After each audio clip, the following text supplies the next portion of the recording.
अस्सलामुअलैकुम। हमने पिछली वीडियो में एनाटॉमी ऑफ अ न्यूरॉन में देखा था कि किस तरह एक सिग्नल जाता है और गुजरता है एक न्यूरॉन से। हमने देखा कि कुछ डेंड्राइट्स शायद ये वाला या ये वाला हो जाए ट्रिगर। और जब हम कहते हैं कि ये होता है ट्रिगर तो इससे मुराद है कि किसी किस्म का चैनल जो है वो खुलता है और शायद वही होता है ट्रिगर। वो चैनल इजाज़त देता है आयंस को कि वो खारिज हों सेल में। और कुछ सूरतें ऐसी होती हैं कि जिनमें ये सेल्स से बाहर भी खारिज होते हैं। ये होता है इनहिबिटरी। लेकिन हम बात करते हैं जब आयंस खारिज होते हैं सेल्स के अंदर इलेक्ट्रोटॉनिक अंदाज में।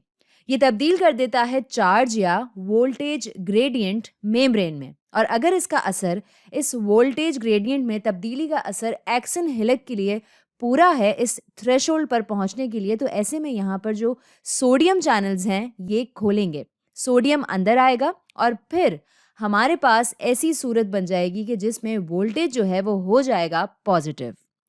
पोटेशियम चैनल्स खोलेंगे चीज़ों को दोबारा बदलने के लिए, लेकिन जब हम बहुत पॉजिटिव साइड पर चले गए थे तो इस चीज़ ने इलेक्ट्रोटॉनिकली दोबारा असर डाला था अगले सोडियम पंप पर और फिर से सोडियम आयंस अंदर आए और इस तरह सिग्नल जो है वो ट्रांसमिट होता चला गया। अब अगला सवाल जो खुद से आता है वो है कि क्या होता है न्यूरॉन टू न्यूरॉन जंक्शन पर। हमने कहा था कि ये डेंड्राइट जो है ये होता है ट्रिगर और ये होता है अक्सर एक दूसरे न्यूरॉन से और ये हो सकता है कुछ और यहाँ पर जब ये एक्शन करता है फायर तो ऐसे में इसको जगाना या एक्साइट करना चाहिए दूसरे सेल को।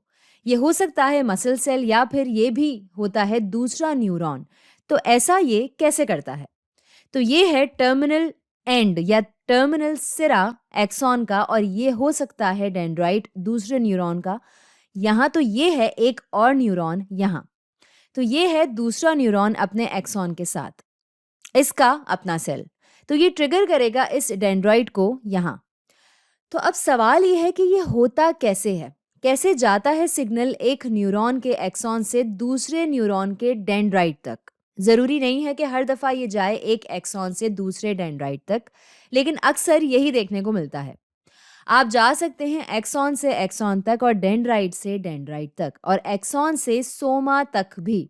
लेकिन अभी देखते हैं एक्सॉन से डेंड्राइट ही, क्योंकि ये बहुत ज़्यादा देखने में आता है जब भी न्यूरॉन को ट्रांसमिट करनी होती है इंफॉर्मेशन या मालूमात एक से दूसरे तक। तो अब देखते हैं ज़रा गौर से यहाँ इस बॉक्स पर। जूम करते हैं इस बेस पर, इस टर्मिनल एंड पर एक्सॉन के। जूम करते हैं इस पूरी जगह पर और हम इसे दूसरे न्यूरॉन के डेंड्राइट पर भी जूम करेंगे इसी तरह। तो अब मैं यहाँ बना लूँ टर्मिनल एंड, तो ये दिखता है कुछ इस तरह का। ये सोचें जैसे बहुत ही ज़्यादा करीब से देख रहे हैं हम। ये है टर्मिनल एंड एक न्यूरॉन का और ये है अंदरूनी हिस्सा। अब अगला डेंड्राइट ये भी मैं यहाँ बना लूँ। ये है डेंड्राइट अगले न्यूरॉन का इस तरह से, ये ऐसे यहाँ। ये है डेंड्राइट दूसरे न्यूरॉन का, ये है अंदरूनी हिस्सा पहले न्यूरॉन का। अब यहाँ हमारे पास होता है एक्शन पोटेंशियल जो कि चलता रहता है इधर ऐसे। तो आखिर में शायद यहाँ कहीं, मुझे पता नहीं अगर हम यहाँ जूम इन कर पाएँ या नहीं, ये जगह जो है ये होगी यहाँ कहीं। एक्शन पोटेंशियल जो है वो बनाएगी इलेक्ट्रिकल पोटेंशियल या वोल्टेज पोटेंशियल को इतना पॉजिटिव मेम्ब्रेन में कि ये ट्रिगर कर दे इस सोडियम चैनल को। तो देखें ये चैनल जो है ये है यहाँ इधर। तो यहाँ ये इजाज़त देगा सोडियम को कि वो जा सके सेल में और फिर होती है ये सारी चीज़। आता है पोटेशियम जो फिर इसे निकाले बाहर, लेकिन जब तक ये हो ये पॉजिटिव चार्ज ये दोबारा से ट्रिगर कर चुका होता है एक और सोडियम चैनल को। लेकिन एक्सॉन के एंड के करीब यहाँ होते हैं कैल्शियम चैनल्स। ये मैं करती हूँ यहाँ गुलाबी रंग से ताकि समझ में आ जाए। तो ये है यहाँ कैल्शियम चैनल जो कि बंद पड़ा रहता है नॉर्मली अगर देखा जाए। ये है कैल्शियम। कैल्शियम चैनल पर होता है +2 चार्ज। ये होता है बंद, लेकिन इसका गेट भी होता है वोल्टेज पर मुनहसर, इसको वोल्टेज गेटेड भी कहते हैं। जब भी वोल्टेज बढ़ता है ये है सोडियम चैनल की तरह ही, जैसे ही ये यहाँ पॉजिटिव होता है ये खुल जाता है, वैसे ही ये अगर हो जाता है पॉजिटिव तो ये भी खुल जाएगा और फिर ये कैल्शियम आयंस आएंगे अंदर सेल के। तो ये कैल्शियम आयंस इनका +2 चार्ज होता है सेल के अंदर आने के लिए। अब आप पूछेंगे कि कैल्शियम आयंस क्यों जा रहे हैं सेल के अंदर? अगर एक तरफ से सोडियम आयंस आ रहे हैं और सेल पहले ही पॉजिटिव हो रहा है, तो कैल्शियम आयंस क्यों आएँगे सेल के अंदर? तो इसकी वजह जो है कि सेल भी जिस तरह पंप करता है सोडियम को बाहर और पोटेशियम को अंदर, तो सेल में कैल्शियम को भी पंप करने की सलाहियत होती है और इसका मैकेनिज्म होता है और ये तकरीबन एक ही जैसा होता है जैसा ये सोडियम पोटेशियम पंप वाली वीडियो में हमने देखा था। लेकिन यहाँ ये सिर्फ कैल्शियम के लिए करेगा काम। तो यहाँ बाकायदा आपके पास होंगे प्रोटीन्स, इधर बैठे हुए होंगे मेम्ब्रेन के पार। ये होगी फॉस्फोलिपिड बायलेयर मेम्ब्रेन की। ठीक है, यहाँ मैं इसको ऐसे बना लूँ ताकि हमें याद रहे कि ये फॉस्फोलिपिड बायलेयर है, ये फॉस्फोलिपिड बायलेयर मेम्ब्रेन है और यहाँ ये भी होगी बायलेयर जैसा कि मैंने कहा।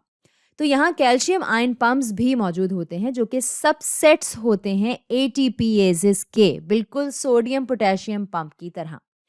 आप इन्हें देंगे एक एटीपी और कैल्शियम जो है वो जुड़ेगा जाकर कहीं और फिर ये खींचेगा फॉस्फेट एटीपी से और इतनी तवानाई काफ़ी होगी इस प्रोटीन की कॉन्फर्मेशन को तब्दील करने के लिए और फिर ये कैल्शियम को धक्का देगा बाहर की तरफ और कैल्शियम क्योंकि बॉन्ड होगा तो ये खुलेगा और फिर कैल्शियम सेल से बाहर ही जाएगा, कोई और जगह जाने के लिए उसके पास बचेगी ही नहीं। ये बिल्कुल सोडियम पोटेशियम पंप की तरह है, लेकिन ये जानना अच्छा है कि रेस्ट हालत में यहाँ आपके पास ज़्यादा तादाद या कॉन्सेंट्रेशन होती है कैल्शियम आयंस यहाँ बाहर और ये सब चलता है एटीपी से। तो बाहर की तरफ ज़्यादा कॉन्सेंट्रेशन बनिस्बत अंदर के और ये चलता है आयन पंप्स की बदौलत। तो जब एक दफ़ा आपके पास होता है ये एक्शन पोटेंशियल, तो बजाय इसके कि ये ट्रिगर करे एक और सोडियम गेट को, ये ट्रिगर करना शुरू कर देता है कैल्शियम गेट्स को और फिर ये कैल्शियम आयंस जो हैं ये बहना शुरू कर देते हैं एक्सॉन के टर्मिनल एंड पर। अब ये कैल्शियम आयंस ये बॉन्ड करते हैं दूसरे प्रोटीन्स से। अब इससे पहले कि मैं इस प्रोटीन पर जाऊं, हम यहाँ देखेंगे कि इस जंक्शन पर इधर यहाँ पर क्या हो रहा है। तो ये जगह जहाँ ये एक्सॉन मिलता है इस डेंड्राइट से, इसे कहते हैं साइनैप्स। ये कह सकते हैं कि एक तरह से है कनेक्शन पॉइंट और ये न्यूरॉन यहाँ इसे कहेंगे प्री साइनैप्टिक न्यूरॉन। ये मैं यहाँ लिख देती हूँ, प्री साइनैप्टिक न्यूरॉन। और ये वाला जो है ये होगा पोस्ट साइनैप्टिक न्यूरॉन। और ये जो जगह है बीच में इस एक्सॉन और इस डेंड्राइट के दरमियान, इसे कहते हैं साइनैप्टिक क्लेफ्ट, साइनैप्टिक क्लेफ्ट। और ये बहुत ही छोटी सी जगह होती है। हम इसको जूम इन करके देख रहे हैं इसलिए ये इतनी बड़ी लग भी रही है, लेकिन असल में ये बहुत छोटी होती है।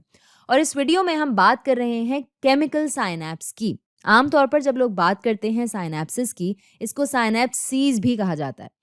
तो आमतौर पर जब लोग बात करते हैं साइनैप्सिस की, ये बात कर रहे होते हैं केमिकल साइनैप्स की। और दीगर साइनैप्सिस में होते हैं इलेक्ट्रिकल, लेकिन हम ज़्यादा गहराई में नहीं जाएंगे इसकी। तो केमिकल साइनैप्सिस में साइनैप्टिक क्लेफ्ट जो होता है वो होता है तकरीबन 20 नैनोमीटर्स, जो कि है बहुत ही छोटा। जैसे कि मैंने आपको बताया था, अगर आप सोचें एक एवरेज चौड़ाई के बारे में एक सेल की, ये होती है 10 से 100 माइक्रॉन्स के दरमियान। तो ये काफ़ी छोटी जगह है क्योंकि आप देख सकते हैं यहाँ कि इसके सामने सेल्स कितने बड़े लग रहे हैं। तो ये काफ़ी कम फासला है। अब इस प्री साइनैप्टिक न्यूरॉन पर इस टर्मिनल एंड के पास आपके पास होते हैं ये वेसिकल्स। याद है ये क्या होते हैं? ये मेम्ब्रेन बाउंड स्ट्रक्चर्स होते हैं एक सेल के अंदर। तो ये हैं वेसिकल्स और ये भी फॉस्फोलिपिड बायलेयर्स वाले होते हैं। इनको आप कंटेनर्स के तौर पर भी देख सकते हैं। तो ये मैं यहाँ बना लेती हूँ। अब ये ट्रेन कर सकते हैं इन मॉलिक्यूल्स को जिन्हें हम कहते हैं न्यूरोट्रांसमीटर्स। तो इनमें होते हैं ये मॉलिक्यूल्स, ये न्यूरोट्रांसमीटर्स। तो जब भी कैल्शियम चैनल्स ये होते हैं वोल्टेज गेटेड, तो जब भी ये थोड़े से होते हैं पॉजिटिव तो ये खुलते हैं और कैल्शियम जो है वो बहना शुरू करता है अंदर। और कैल्शियम जो करता है वो ये कि ये जुड़ता है इन प्रोटीन से जिन्होंने इन वेसिकल्स को डॉक किया हुआ होता है इस प्री साइनैप्टिक मेम्ब्रेन से या इस एक्सॉन टर्मिनल मेम्ब्रेन से। और इन प्रोटीन्स को कहते हैं स्नेयर प्रोटीन्स। तो ये हैं ये प्रोटीन्स। और जब ये कैल्शियम आयंस अंदर बहते हैं, ये जुड़ते हैं इन प्रोटीन से और फिर ये बदलते हैं इनकी कॉन्फॉर्मेशन इस हद तक कि ये प्रोटीन्स जो हैं इन वेसिकल्स को करीब ले आएँ इस मेम्ब्रेन के और एक तरह से दोनों मेम्ब्रेन्स को खींचते हैं ताकि ये आपस में जुड़ जाएँ। मैं ज़रा इसे थोड़ा-सा यहाँ करीब करके बना लूँ ताकि ये ज़रा-सा समझ में आ जाए। ठीक है, तो इनकी बॉन्डिंग के बाद बॉन्ड जो हुआ है स्नेयर प्रोटीन्स के साथ, स्नेयर प्रोटीन वेसिकल्स को करीब कर लेंगे प्री साइनेप्टिक मेम्ब्रेन के। तो ये है वेसिकल और प्री साइनेप्टिक मेम्ब्रेन लगेगी ऐसी। और फिर हैं आपके पास स्नेयर प्रोटीन्स और ये खींचेंगे इन चीज़ों को एक साथ इस तरह कि ये दोनों मेम्ब्रेन्स मिल जाएं और मर्ज हो जाएं और फिर ये न्यूरोट्रांसमीटर्स जो हैं ये जाएंगे या डंप होंगे साइनेप्टिक क्लेफ्ट में जो थे पहले इन वेसिकल्स में। तो ये आए यहाँ। इस मरहले को कहते हैं एक्सोसाइटोसिस। साइटोप्लाज्म से बाहर निकलना है ये प्री साइनेप्टिक न्यूरॉन के। और ये न्यूरोट्रांसमीटर्स यकीनन आपने इनके नाम पहले सुने होंगे, ये हैं सेरोटोनिन, डोपामीन वगैरह, और भी होते हैं अलग अलग। तो ये आए साइनेप्टिक क्लेफ्ट में और फिर ये बॉन्ड करते हैं पोस्ट साइनेप्टिक न्यूरॉन या इस डेंड्राइट की मेम्ब्रेन की सतह से। तो सोचें जैसे ये जुड़े यहाँ, ये जुड़े यहाँ भी और यहाँ भी, और ये जुड़ते हैं ख़ास प्रोटीन्स से जो मौजूद होते हैं इस मेम्ब्रेन पर। अब जो ये करेंगे वो ये कि ये ट्रिगर करेंगे आयन चैनल को।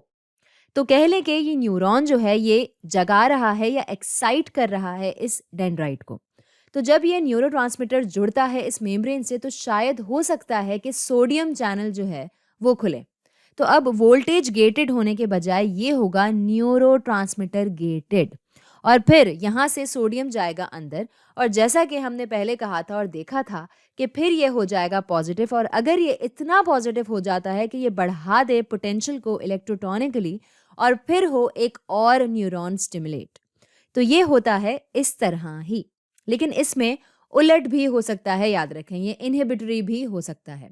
अगर यहाँ सोडियम के बजाय हो जाए पोटेशियम आयन चैनल ट्रिगर तो इसका कॉन्सेंट्रेशन ग्रेडियंट इसको लेकर जाएगा बाहर सेल से। तो पॉजिटिव चीज़ें सेल से बाहर चली जाएंगी अगर यहाँ हुआ पोटेशियम। इसके लिए हमने तिकोने इस्तेमाल किए थे, यहाँ ये ट्रायंगल्स इस्तेमाल किए थे पोटेशियम दिखाने के लिए। तो अगर पॉजिटिव चीज़ें सेल को छोड़कर निकलेंगी बाहर तो न्यूरॉन होगा कम पॉजिटिव और मुश्किल हो जाएगा एक्शन पोटेंशियल के लिए शुरू भी होना, क्योंकि इसे ज़रूरत होगी और ज़्यादा पॉजिटिविटी की ताकि बन सके थ्रेशोल्ड ग्रेडियंट। तो ये कनेक्शन जो है ये पूरा ये है एक्साइटिंग। जब ये जगाता है या एक्साइटेड होता है एक्शन पोटेंशियल से जागता है सॉरी जब ये जागता है या एक्साइटेड होता है एक्शन पोटेंशियल से कैल्शियम आता है अंदर।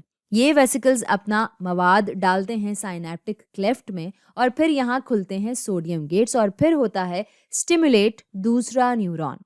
लेकिन अगर ये होगा पोटेशियम तो ये इसे करेगा इनहिबिट और इसी तरह ये साइनेप्सीज करते हैं काम। और साइनेप्सीज जो हैं वो होते हैं अरबों खरबों की तादाद में।